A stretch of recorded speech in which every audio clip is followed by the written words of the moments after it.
I said every week we would just do another Cal Raleigh segment, and I believe we're going to continue it unless he cools off. I mean, some of the stuff that he's approaching right now, he obviously has, and again, he doesn't care about the individual awards. He wants to be part of the larger award, which is helping the team, but his individual success obviously is going to help the team. He's got what at this moment 23 home runs. Obviously, Sal Perez's single season record is very much in sight for him. It almost, in a weird way, could be disappointing if he doesn't surpass him, which is 48 home runs for a catcher. The one stat that kind of blew me away that he has a legitimate shot at, I mean, is Mickey Mantle's switch hitting home run record. That's 54. I mean, it's just this the season of the things that the people that he individually can pass this year would, if he does that, Divish, puts him down, and you will have a debate, and I don't know how much the debate will be, of the single greatest season a catcher has ever put together in Major League Baseball.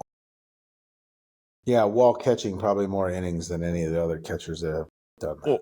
Well, yeah, right. I mean, I can't remember. Maybe you know this, and we could look it up. I think the year he hit the 48 home runs, for Perez, weren't the majority of those from the DH position? For him, I think for Cal, that's not been the case. Yeah. No, Cal actually doesn't. Cal doesn't actually. He doesn't hit as well when he DHs as he does when he. So this the bigger discussion is this, and it goes down to this MVP debate, right? As the summer wears on, if he continues to be in that same, which he is now, ballpark of offensive numbers with Aaron Judge, and if they stay that way throughout the year, and let's say, and again, if they do, Judge is going to win it because of where he plays and who he is. I would just ask the voters why. Tell me why you would vote for someone who, again, it's a fabulous. I mean, Aaron Judge is a once in a generation player. Okay, he's phenomenal, but he plays right field. Okay, he does. The other guy, he plays the hardest position in the sport, and he's the best at it. That I would just say to voters, it's not just an offensive award, and they treat it like that. You have to factor in defense, especially in the case between Raleigh and Judge. And I know it's June. I'm getting way ahead of myself, but it's been brought up, and it's a phenomenal season that Cal's been able to put together. Yeah, so as a catcher, he has 202 plate appearances as a catcher with 21 of his home runs as a catcher, 37 of his RBIs as a catcher. He has a 725 slugging percentage as a catcher when he's catching in games. I mean, that's pretty freaking absurd. I don't know, and I think that most writers get it, and what Judge is doing, his numbers are so absurd that changes the math a little bit.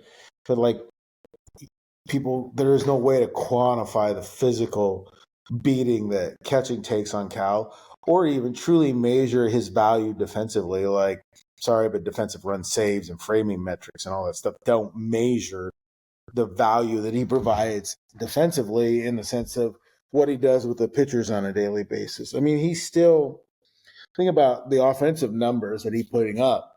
He still puts the pitchers first in terms of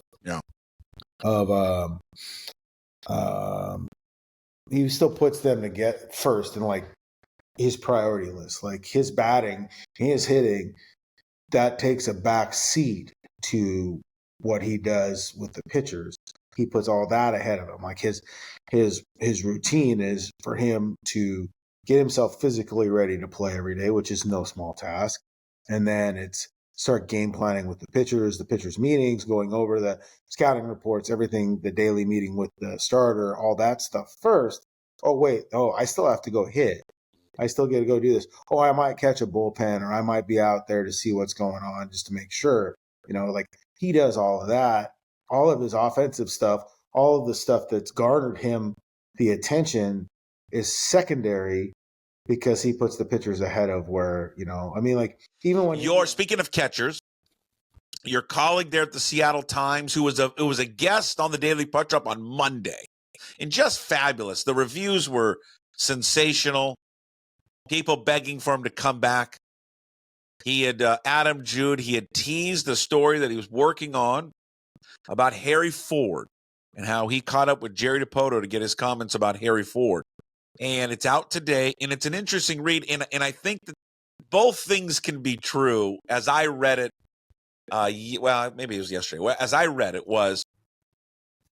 I think it sounds like there's a good possibility that you could see Harry Ford come up this year. Jim and I talked about it last week, and I thought, God, I wouldn't do it, because if he comes up, how much is he going to catch? Would it be wise for him to not catch a lot? He still has, like every young catcher, he has to work at it. Certainly has got to continue to improve at his skill set of playing the most important position on the field. So wouldn't you want him to get him more reps in Tacoma rather than come up here and only, I don't know, catch twice a week? And then what do you do when he doesn't catch? Does he DH? Like what is that? Isn't that a lot to throw on a plate of a 23-year-old? But then you read the comments from DiPoto, and you're like, well, then maybe they would do it. And then, as Jude points out, this is exactly what the Dodgers just did with their top catching prospect. But then on the other side, I read it as this really felt like hey, we've got this guy, and he is so good. God, he's so good. And I'm just telling you, he's going to be a catcher forever, and we love him, and he's going to be up soon. It really felt like a kind of a dangling of a trade bait type of, look at this great guy we have, and if you want him, it's going to cost you. And I think, honestly, both things can be true when you discuss Harry Ford. Yeah, I mean, like, I don't know, some of it is like kind of like Jerry speak, Sure. And you're not going to sit there and say, well, we don't know what we're going to do with him, or he could do this or do that, because you don't want to do anything to diminish his trade value.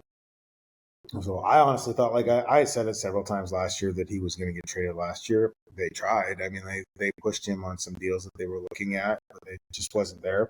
I think the type of year he's having this year certainly increases his value. I haven't talked to any scouts necessarily about his defensive profile. Like last year it was lacking a little bit. Like, that people just thought that a guy that athletic should be better defensively than he was. I mean, like, he's got cannon for an arm, but he isn't throwing out enough runners, things like that.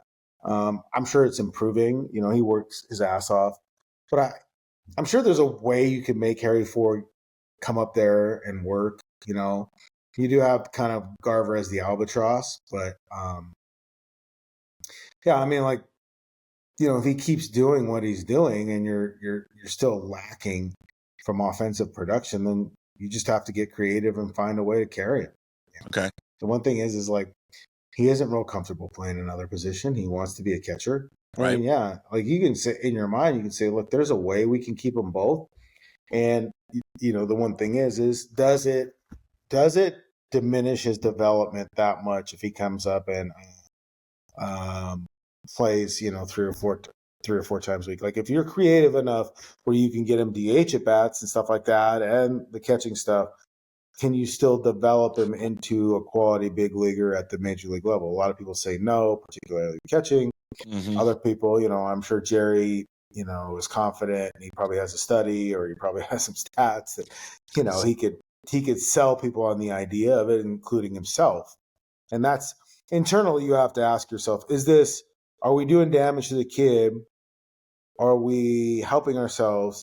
And how does this affect his trade value too? Like, because if you really believe that, like, hey, you want to go out and get Brandon Lau from the Rays, or if you hoping that maybe you want to go after Suarez or somebody like that, and they want a catcher, okay, well, here's how we do it. Does that diminish it in any way?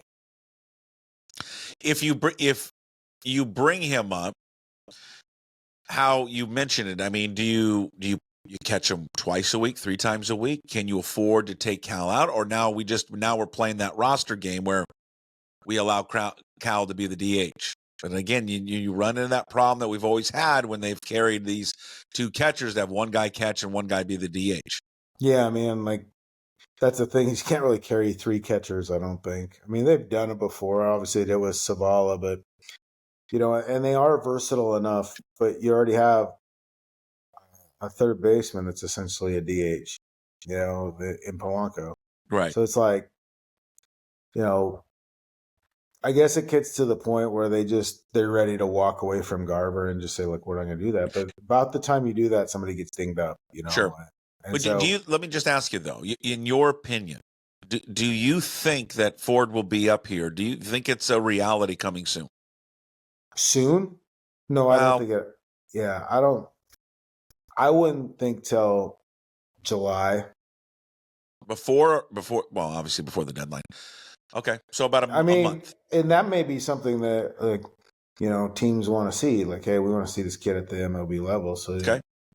But, I mean, it's hard because, like you said, it just that the risk reward of it all. What's the reward? What's the risk? And like, how does it work? I mean, obviously, if Garver got hurt, then he'd be up tomorrow. Yeah. See, I guess my concern is not so much about, it has nothing to do with Mitch Garver, because I mean, listen, Mitch Garver, unfortunately, just has not worked out here. It's not been good. It has not gotten any better. He's virtually, he's been good, behind the plate and all that, but. Offensively, there's been nothing that he has provided to the team. It's just more about Harry Ford. If you bring him up, does he benefit more from being up here? Because I can see the other side of it is he comes up here, catches twice a week, but he gets to be in a room with the best catcher in baseball. Yeah. And sit there and learn and soak it all in and work with him on a daily basis. Does that outweigh the actual being down the PCL and catching down there? I don't know. Yeah, I mean, like, I guess you have Cal up there, you have Dan up there, you have all these guys that you want. I don't even think it's the money at this point either. Garver's a sunk cost. You're paying it one way or the other. Exactly. So that doesn't mean anything. But to me, it's just more like, well, what if, if to bring Harry Ford up, you got to dump Garver. Then if Ford struggles or whatever, then you have to go back and find a guy, whatever. I don't know if Blake Hunt had passed through waivers yet or not when they made that 40-man roster move, but it's still a position you need to fill, the backup catcher role, and you seem to have one with Garver that you like. Mm-hmm. I think what would hold Harry back is just the idea of the development aspect of it, is if he's ready defensively and everything for all that goes into it. And that, because, like, again, you're going up there and your focus is on the pitching and all that preparation first. Would the offense that has been kind of off the charts for his career this year, suffer because of that? It's not to say that he doesn't do that at the minor leagues, but at the major league level, the attention to detail for the pitching side and stuff is highly, highly, highly demanding.